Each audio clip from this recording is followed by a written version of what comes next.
our stadium applause. Welcome, everyone. You have landed on Distill It, a 360-degree view of life and sports. We are on a different day. Ira, what's going on? I was just thinking, I'd like to be greeted by that stadium applause Everywhere I go. Every yeah. time I walk into a room, Totally. wherever I'm at, a meeting, at the gym, That's why I want stadium applause. That's why we love it. Like everybody from behind is Right? going, It yay. This is why athletes don't like to stop playing. Right. Because they get the applause Exactly. all the time. What happens to the applause? Exactly. Right? We are here today on Friday, not Thursday at our normal time. There was some scheduling challenges at our beautiful, wonderful studio, UBN Go, and that's why we are being brought to you today on Friday and not Thursday. So welcome. I am Wendy Rosenthal, and I am joined by my favorite and only co-host, Ira Schwitzer. So Hello. by default, your favorite. You're my favorite There's anyway. no one else really. There's Who nobody cares? else, but, you know, God forbid. That's Yeah, all I have to exactly. say, God forbid. We are here every other, usually Thursday at 1 o'clock, to talk about our most favorite passion in the world, and that is sports. Ira and I are the proud co-owners of a company called the Distillery Inc. that works with athletes as they transition from their life in sports to their life after sports, and that is why we think we can sit here every couple of weeks and talk sports with you, because we know everything. And we do. We do. We show up and we And chat. we are passionate, and we also think that life is a metaphor for sports. So we feel like when we're talking about Sports is a metaphor for life. all right, or vice versa. Or vice versa. Either You way. know, it goes both ways. Either way. Yeah. And so when we're sitting here talking to you, we're not just talking about sports. We are talking about life. life. Absolutely. We are joined in studio by our fabulous, fantastic, wonderful engineer, Shai. Welcome.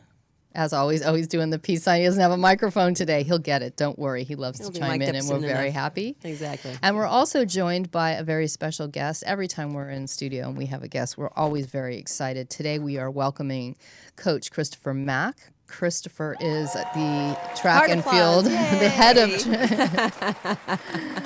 head of track and field at Cathedral Prep School. Correct. I got that right? You got it right. Hey, I've been practicing the whole way over here.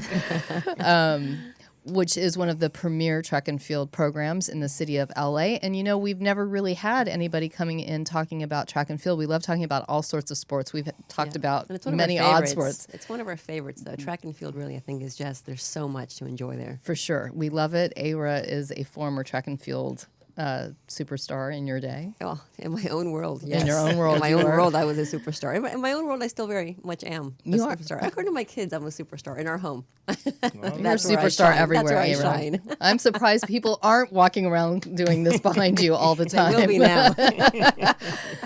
Anyway, we wanted to talk about track and field with Coach, but also his story, because it's very reminiscent of the types of stories that we hear all the time when we're talking to athletes who are at an elite level, who play or are in athletics through college and then have to manage what they're going to do afterwards. So we want to hear from you on that.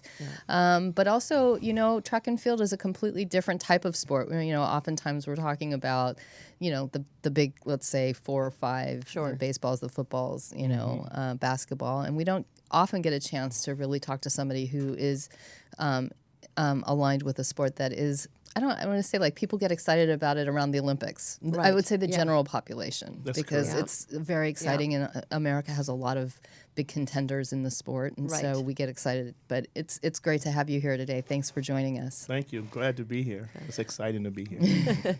And before we do start that conversation, however, we always like to start the show off talking a little bit about what's been going on in sports over the last couple of weeks.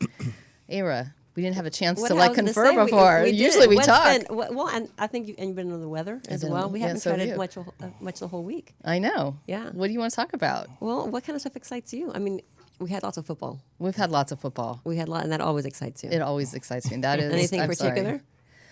You know, I think it's very interesting right now because you're getting to be at that time of year where people are starting to talk about, well, coaches get fired, Right. as we saw with the Carolina Panthers coach, Yeah.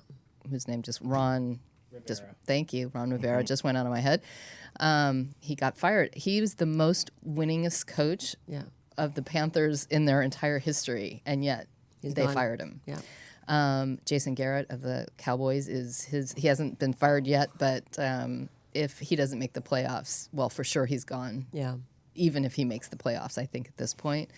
But you're starting to see like that evolution, where standards are like, hey, you didn't get us there. So it's not just coaches. The Cowboys kicker is likely out because he So many missed. people have been talking about kickers this season. Like kickers have been struggling all over the place. It's so weird Really- that you and, say I mean, that. It's true. The simplest of kicks seem to be. Point afters. Yeah. Greg Zerline on the Rams, who is literally one of the best kickers, rated in all the NFL, Right. missed like more than 1 point after this Yeah. season. Like, I don't know what's going on. Right. Something in the air, Something something air, in the water. exactly. A lot of Exactly. injuries. There have been a lot of injuries this season, not just quarterbacks, but, again, the Sure. list of injuries has been quite high. Yeah. There's been controversy, it's been a great season. I mean, Yeah. there's been controversies, calls, Yeah. new rules that have been put in play. It's been very dynamic. Right. And the other interesting thing, not that we need to talk about it, but, the fact of the matter is that the teams that you expect to win are often not winning. Yeah. Oh, and here's another big one. Alabama slipped to like man. 6. Was it 6? Man, did you watch that? That was rough. I did And then not all the watch it. controversy about that whole play at the end there and I know. whether it should have, I mean, Yeah. but so- there are people who are very happy to see a shift. you Yes, know? no, that's one of the big things that people are talking about right now is Yeah. the fact that it's the first time in 4 or 5 years for sure that they may not make the final four, Right. the top four, Yeah. the playoff, Yeah. the championship, and it's the first time that Saban has like lost more than a game Yeah. in a season. I'm kind of smiling, which is not fair. That's the response I've been seeing from a lot of faces. I'm hiding There's because I don't want Betsy to get upset with us or get upset with me.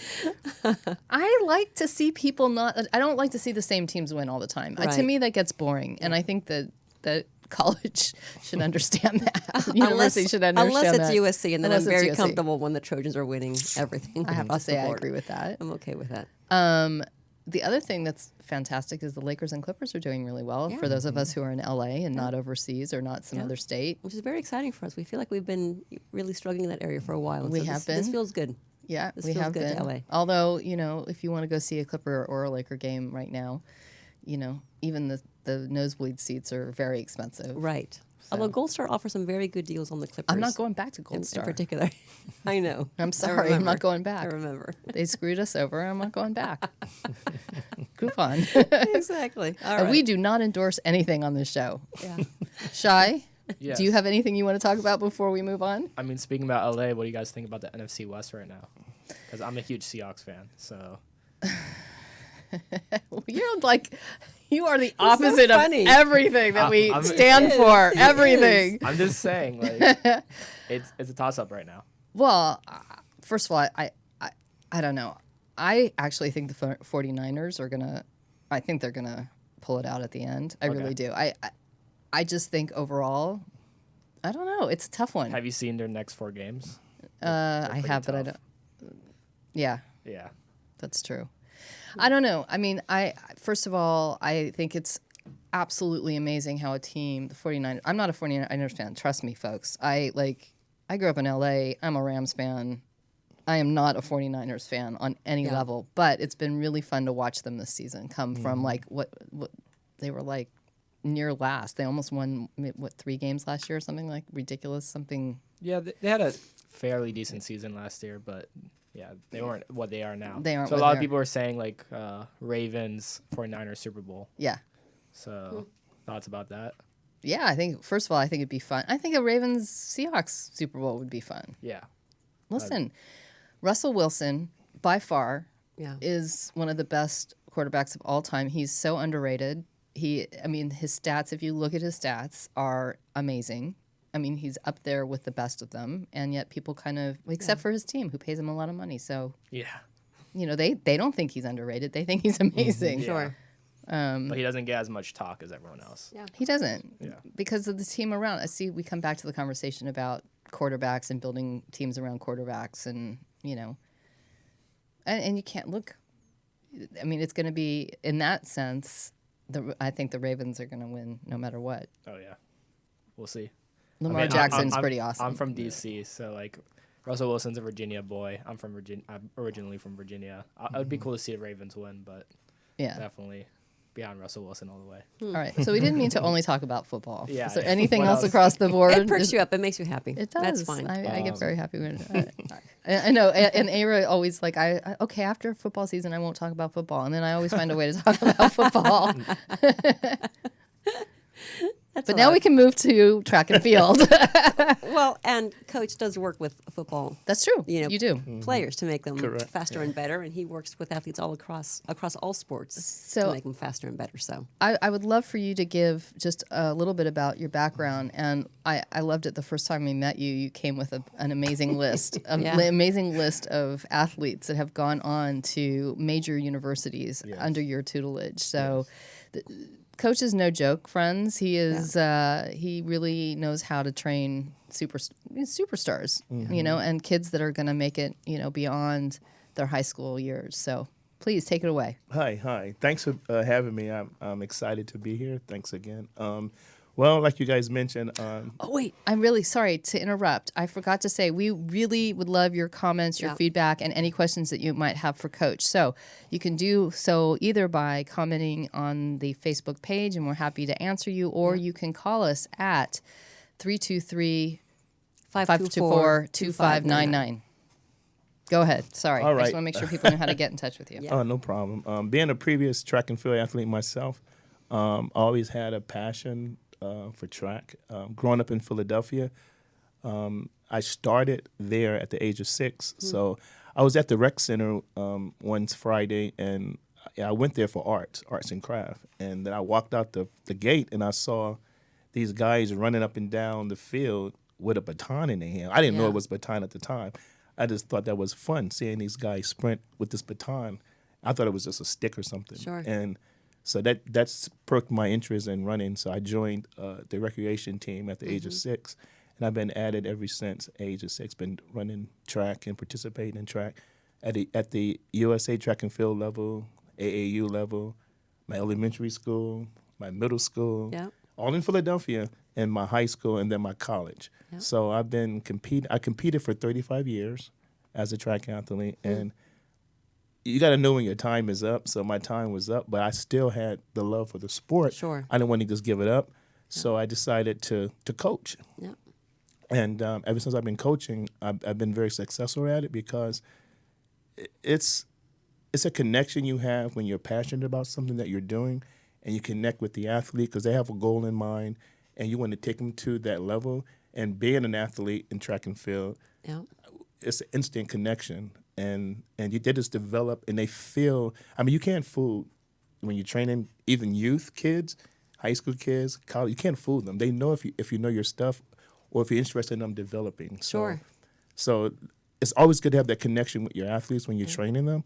So they feel the passion, and I can't express that. I have a passion for it, a love for it. It's a gift to be able to coach and to be able to connect to an athlete, to get them to pull out the best in them to reach their goals as you coach them. But it's always it's a two-sided thing. It's not just me coaching them. Absolutely. I get feedback from them. I always listen to my athletes. So it's just, that's where I am. I'm just real passionate about what I do. And not just passionate, but you break down the very science of running. Yes. What does that mean? Because most of us, would hear, well, you've got a coach, and so they're encouraging you, and they're watching, and they're saying, maybe do this, maybe do that. But to break down the science of running, be able to bring science to the table, what does that look like for a runner? Well, a lot of times when you see a coach, or you observe, or you coaching an athlete, a lot of times the parents or the athlete, they don't have the education. They just know that they have a talent. And it's your job to be educated to know what you're doing, so you can bring the best out of them and teach them the right way. And so what I have done, over the years, I got my college degree in exercise science and kinesiology, and also I went back to IAAF to get my elite coaching certification. For those people who don't know, what's IAAF? It's the International Athletic Association Federation. Got It governs the body on the world scale for track and field. So that's where it starts. And they have educational programs. And I did mine at the IMG Academy in Florida, so that's an added bonus to what I bring because Sure. you're in the midst of a biomechanics. His name is Dr. Mance. He's like the leading guy for biomechanics and sprinting. So you have him teaching you the proper mechanics, form, technique on how to take an athlete from A to get them to where they need to be. Yep. And you have these elite NCAA coaches there as well, learning like you.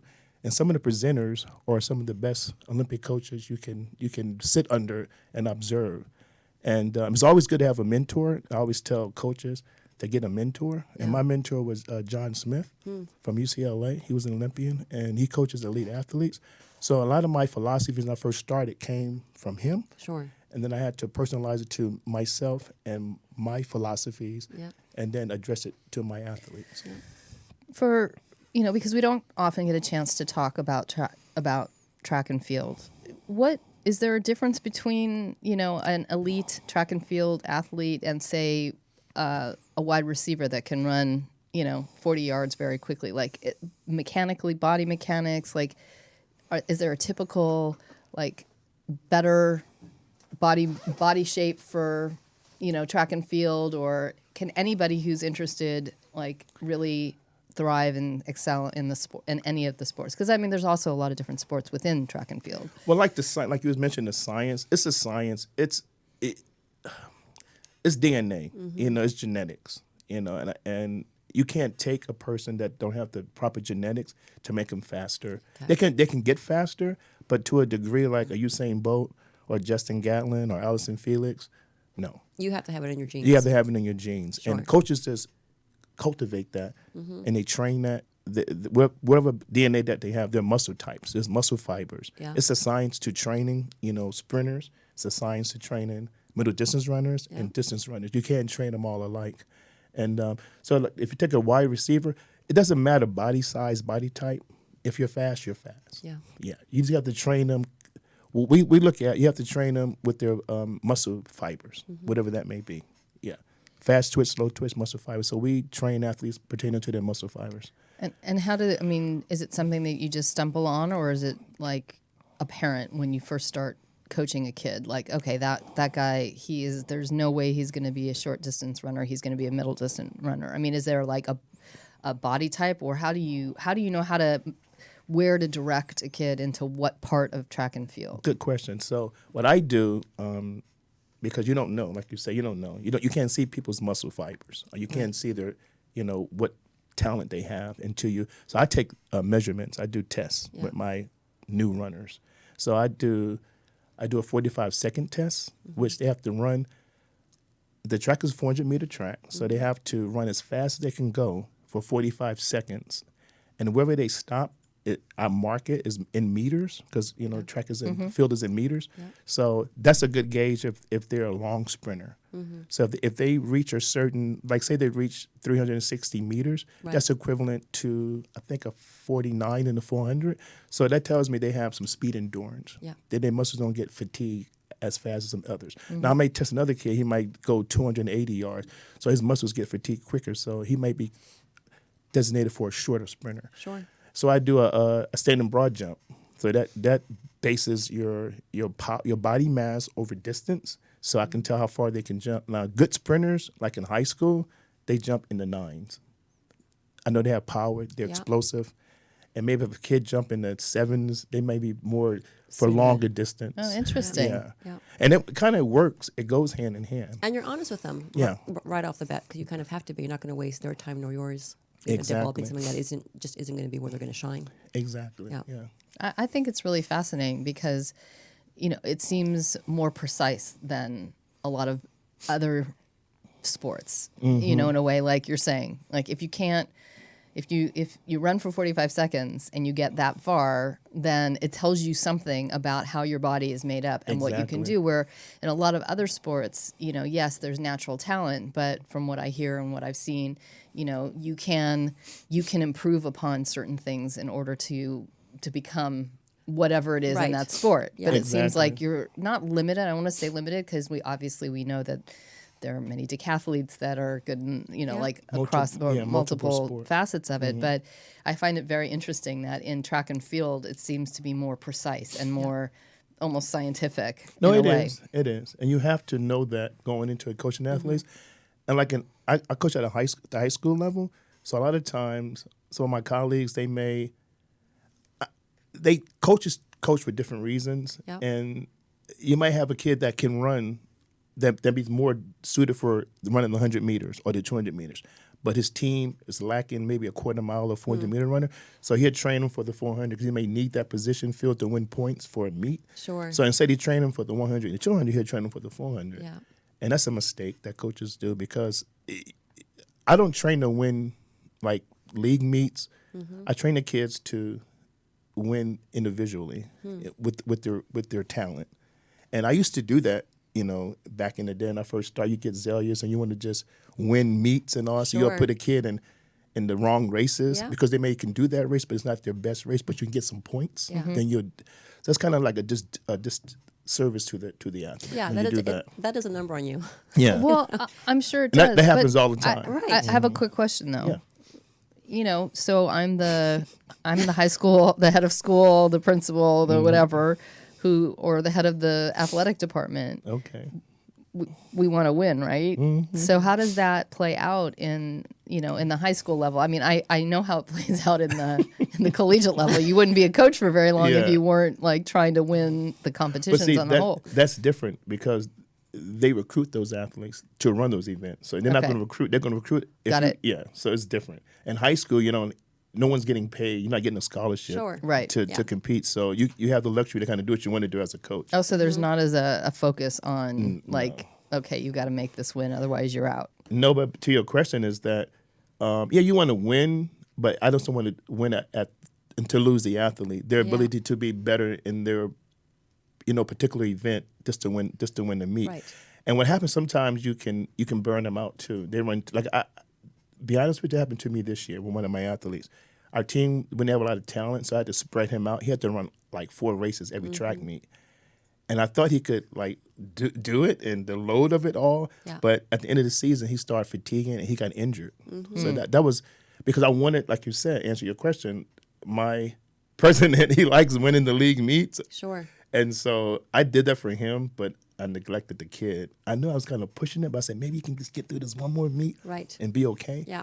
So, yeah, it's a gamble, but you just got to be careful when you do it. Are the athletes telling you when they're feeling that they're on the verge of Well, burning out? I mean, you ca- did that- he see it coming? He or she? Oh, wait, it's an all boys school. So did he see it coming? Did he know that he was? No, and it Pushing himself too happened. hard. It happened at a big meet. I mean, he was my fastest kid. Yeah. Actually, he's my godson, and we're at the Penn Relays in Pennsylvania, and we were winning the 4x1. He ran anchor leg, which is the last leg. You got like 40,000 people Yeah. in the stand, and Yeah. he got the baton in first, Yeah. and he took like 5 strides, and he tweaked his hamstring. Yeah. Oh. And so he had to slow down. So we didn't make it to the finals, and we would have won that heat, and we had the fastest time going into the finals for small schools. But I mean, you just don't know Yeah. if they're going to get injured or not. It's just you can't. I mean, you prepare the best you can, but things just happen. As an athlete, you're going to get Absolutely. injured. Yeah. Absolutely.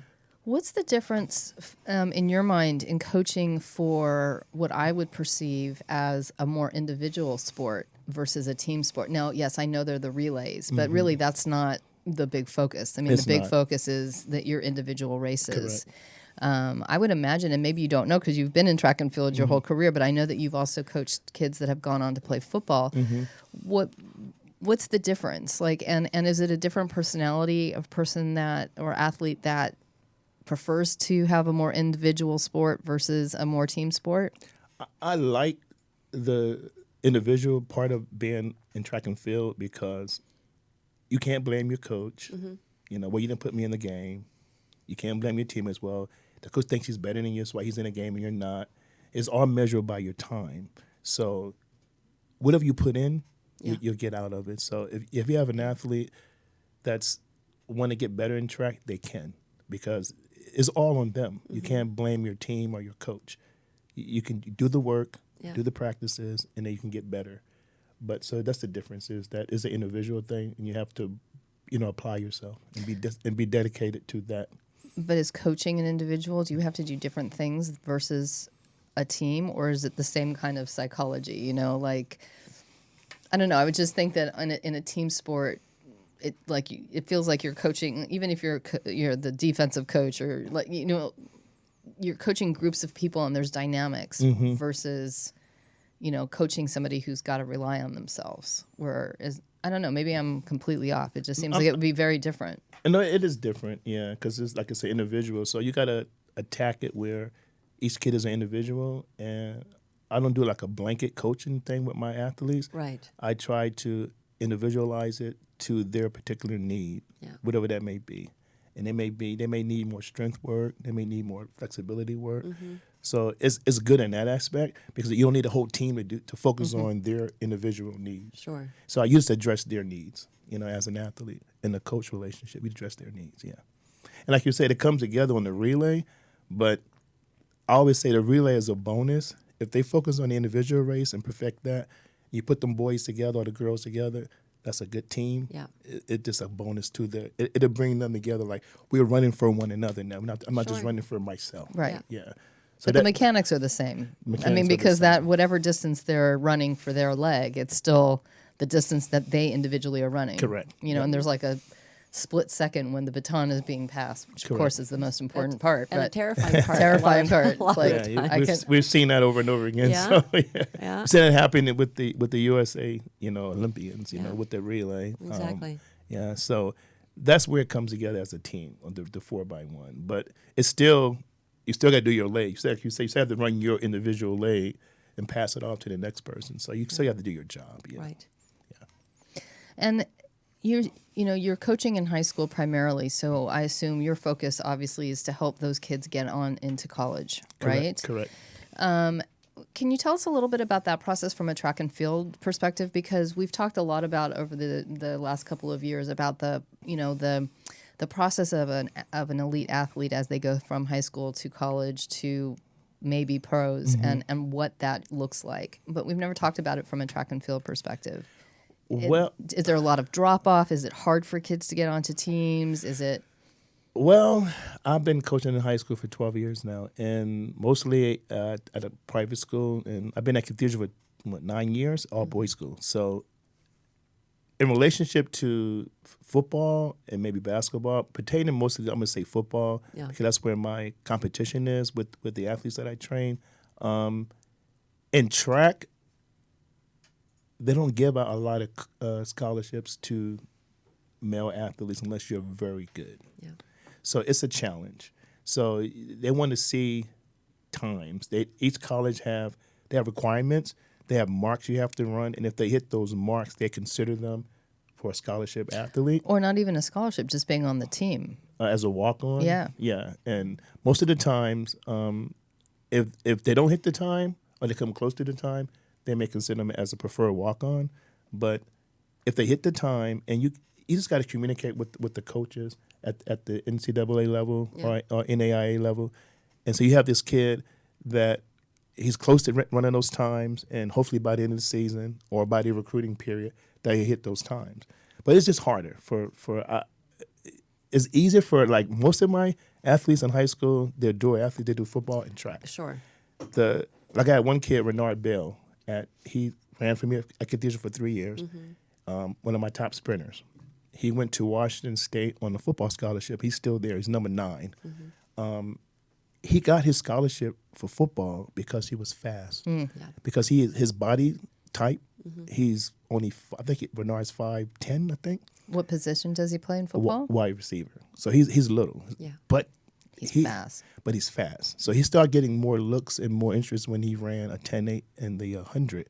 So I hope that answers your question. Yeah, Well, it's just, I'm curious just to see, because we've talked on the show in the past about alternative sports to kind of the major sports. Parents choosing, seeing that their kid maybe has a gift, but maybe not be the highest of whatever, baseball, football, basketball, the ones that you'd expect. Right. And looking at other sports to help channel them into the university under either it could be an academic scholarship, though still playing a sport. And we didn't really talk about track and field, so I was just really Right. curious: is it like the drop-off percentage is high? Is it Right. because there's more different sports within track and field? Like there's maybe more people It's that more can go events. into it. There are more Yeah. events. They have to fill their roster Mm-hmm. with a lot of events. I Right. think it's like 24 events, maybe. I think it's like 24. And they don't give, unless you're really good, you're not going to get a full ride. I don't think they really give full rides anymore for track and field. Isn't that I mean, interesting? yeah. I mean, with all the other, financial assistance, it's probably total to be full. Yeah. But they're not giving 100%. We're going to give 100% full scholarship. Sure. They don't do that anymore. And pertaining with on the male side, and the females may, considering who you are. If you're number one in the country, like a Michael Norman or something like that, then of course you're going to get a full ride because he's the best high school sprinter ever. So a kid like that will get a full ride, but it drops off like you said, and it's just hard. But if you just got to in track and field, if you want to get a scholarship for college, you got to start your junior year. You got to hit it hard. With the SATs, with the grades, the GPA, and then with your times. And like what I do, I'll always submit something to the coaches, like their 10th grade year. I have this kid that runs this event. This is his time. Yeah. Projected to do this by his senior year. If you have any interest, then shoot me an email or whatever. And it works because I'm in relationship with a lot of coaches, NCAA and NCAA. So that's part of your job is to build those relationships Yes. to make sure that your kids have an opportunity to at least be seen. Exactly. And then, or they'll send you an email and say, you have this kid that we're interested in. We're going to keep an eye on him. Yeah. Like I have a kid now. His name is Anthony Taylor. He's a 110-meter hurdler, and he runs the 300 hurdles. Now he's a junior, so he's ranked really high in the nation. So Texas A&M already shows interest in him in the University of Florida. So, and he's a junior now, so he can start getting out there and presenting himself. Now he should get something because he's one of the best in the nation. But he's special. He's a special kid. Yeah. So this also brings up another question for me because we've talked to parents who have kids that are elite athletes that it's recognizable in high school, but more in the major sports. Yeah. And what they've told us is that, a lot of times that's when the colleges start coming around, but then that's also when as your hat shows, the Nikes, the Adidas, the sports apparel companies start is it the same in track and field? Do they start that young? Because they're basketball players in high school where coaches are they're already having to go buy and wear Nike, and there are already deals that are being cut. It's the same in track and field, but in track and field, like I say, it goes back to you have to be the best. Yeah, you have to be the best. And like good example, Allison Felix. She went to SC. She graduated, but she didn't run for SC, and so she got picked up by Nike. When she graduated in high school, doing that transition from high school to going pro. Yeah. And she excelled at it. So she's been a good example of it can happen to your high school. Now, some go really bad. I'm not going to mention the names, but, they have recruited girls from high school that they haven't panned out to be, because maybe they were too young, their bodies wasn't mature enough. But Allison Felix is a good example of it can happen and it can go really well for you. So she's a good example of that transition from high school to pro. And she's been in track and field for a long time now. And she's the exception. Yeah, she's an exception. That's not the typical story. Exactly. Yeah. I was just curious if the kid that you have on your team right now, is he attracting attention not just of universities but of sponsors as well, because they're going, I want him now to wear my shoes. Mm-hmm. Well, he has to, like I say, he has to be running some Michael Norman, breaking records. Right. Yeah. So if you're breaking records breaking high school records like Michael Norman did, everyone wanted him. Yeah. Because this kid ran 44 in the 400 in high school as a senior, and that's professional time. Mm-hmm. Olympians run that. Right. So, and he's excelling. He excelled at SC. Now he's pro for Nikes, but he's still doing well. So Sure. Yeah. Okay, so it's not as much of the norm because it's, you have to be really good. You have to be really good. Yeah. You have to be the best of the best, and you have to be breaking records. Right. Yeah.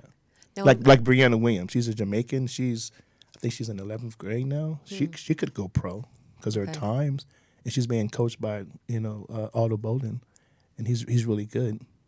So As a she's on coach- trajectory to do well. As a coach, do you have that conversation with him about going pro right out of high school? I mean, we see it so much in college, certainly. Like, do you stay your senior year in college or do you go pro Right. in other sports? But, when you're a high school track and field, star, and you have the option to go pro out of high school, is that something that you would, just based on how much younger they are? I mean, graduating high school is still very different from graduating college. College, yes. I wouldn't recommend it unless they're mature enough to deal with. It's a lot that goes on with that. The maturity level, transition from high school to going pro. So you miss that competition in college to mature your mind, your body, and your skills, and you jump right into it with Olympians that's like 10 years older than you, that's been training much longer than you, and some of them are doing transition well. And like you said, Malcolm Spears, he was exception to the rule. Michael Norman's exception to the rule, but it normally doesn't go that well. He had to be real special to do that. So I would prefer that they. Well, another good Sydney McLaughlin. She did go to Kentucky and she did run 1 year at Kentucky. Now she's pro. She's the second fastest 400-meter hurdler in the world ever. And now she transitioned well. I guess she gave her that year in college, maturity. Now she's transitioned well. She's on a good coaching management team as well. So it can happen. You just got to be wise when you make that decision. Right. It can't be all about the money. Okay. Yeah. Now, I have to go back to 6-year-old you. Okay. Because you're now 6 and you've come across this baton and you've started to run, and you said that was it. You started at 6 and you didn't stop for 35 years. I haven't stopped. Now, that's not, typically we're not thinking, as a parent, you're not thinking, well, I'm going to put, at 6, my kid should be running, my kid should be doing sprints, Right. my kid should be a hurdler, my kid should be, we're thinking football and soccer and basketball. Right. And, that's what we think. If you're going to play as you get older, those are going to be the big sports in high school and college. So what does that look like? Is it a typical story where you have parents bringing their 6, 7, 8, 9? How young do they start? How young should parents or athletes be thinking about, if I want to run track and field, this is when I need to get going? Well, times have changed, drastically across all the sports. Since I'm familiar and I identify with different types of athletes that I train, from soccer, baseball, tennis, basketball, they're starting very young. I'm coaching a kid now that's 6. I normally don't do that.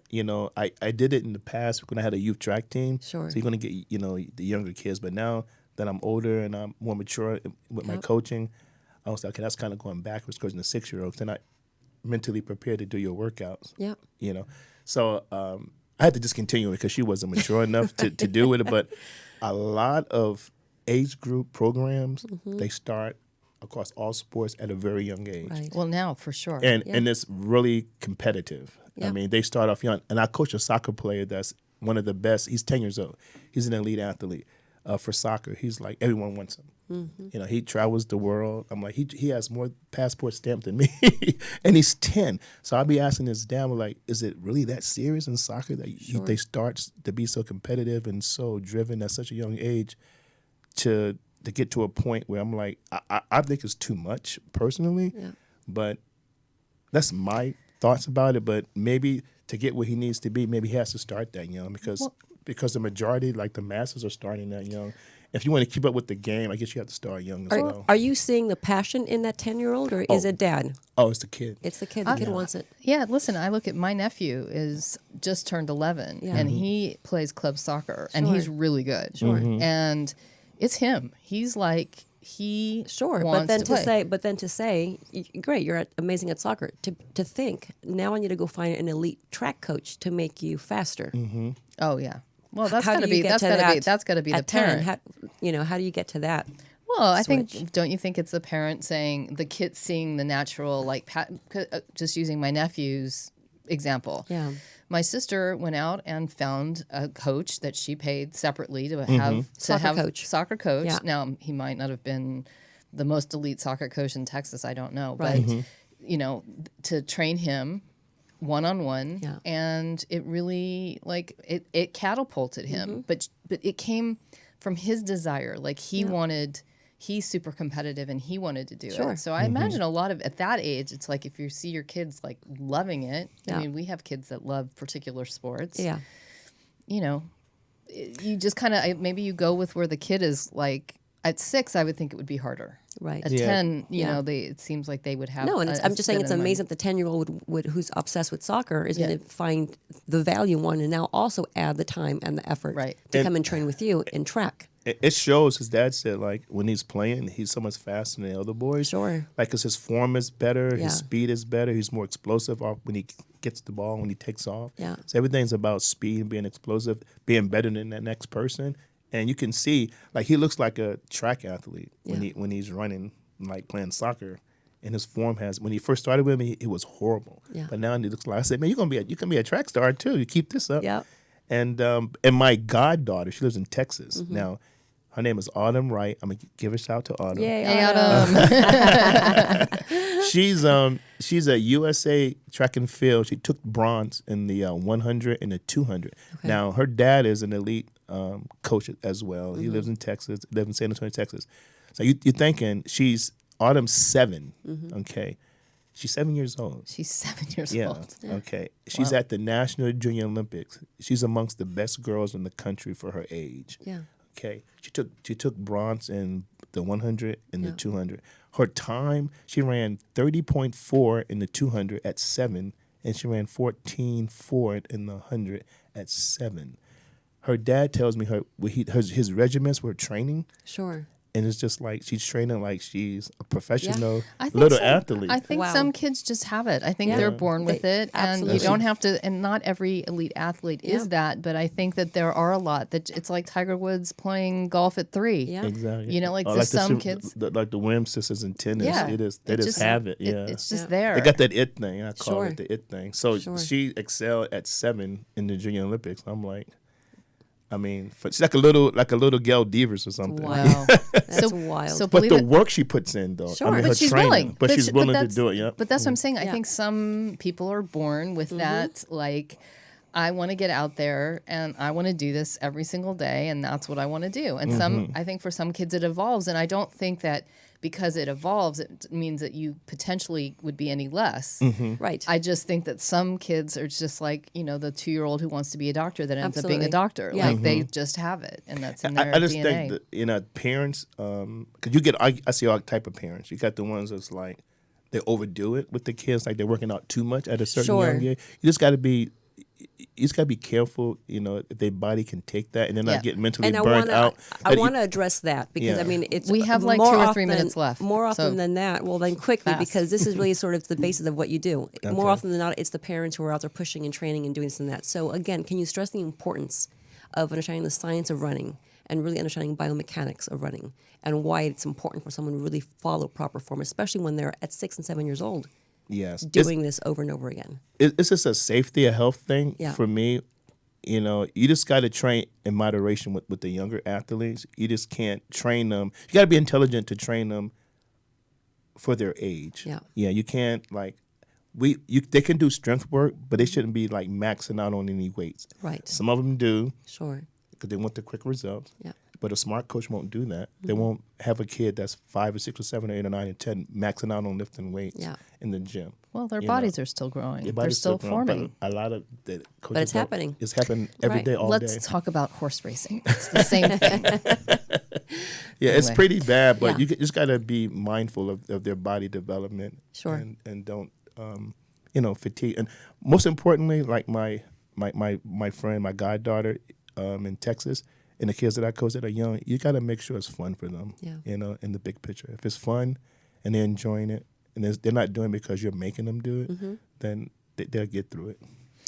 It's always surprising to us how quickly time goes because we had all sorts of other questions that we wanted to ask and how we find ourselves. Time is not up yet. It's pretty much up. we refuse to get off the air. We started a little bit late You today, said so it goes quick. It I'm does. taking a little bit of liberty because we started a little late. But yes, we are done. And way. yeah, there's so much more to talk about because I mean, and maybe we can have you back because I think there's so many We things. didn't to get talk to about. cheating in Cheating, sports. We didn't get to doping. doping. We didn't. We had a whole list of stuff. We had a whole list. I did a lot of research this morning. I didn't even get to show off the research I did this morning. I was ready, huh? I was ready. I have so many opinions and so many thoughts, but I Right. think that this conversation was great because, we really need to remember that there is such a diversity of sports out there, and any sport, if your kid or and even you, like, if you have the desire and you have, like you don't have to just go play these certain sports. Like track and field is amazing. I know we didn't even talk about the fact that Aero used to, run track and hurdle and do amazing things. And that it's important to raise the profile of all sports, because all sports give adults so much more than just the sport itself. And you've So- highlighted again the importance of cross training, which we are big fans of. We rather are. than Mhm. specializing so yeah. early on, because again, you come to you because you're going to be a better football player, and Yes. a faster soccer Exactly. player, and a more amazing whatever. So I again, was just gonna to bring stress that the up, importance too. of that. Yeah. Yeah. No, I think it's amazing because I think that's so complementary to a lot of No, it is. Very a lot of other complimentary. sports. It is. as well.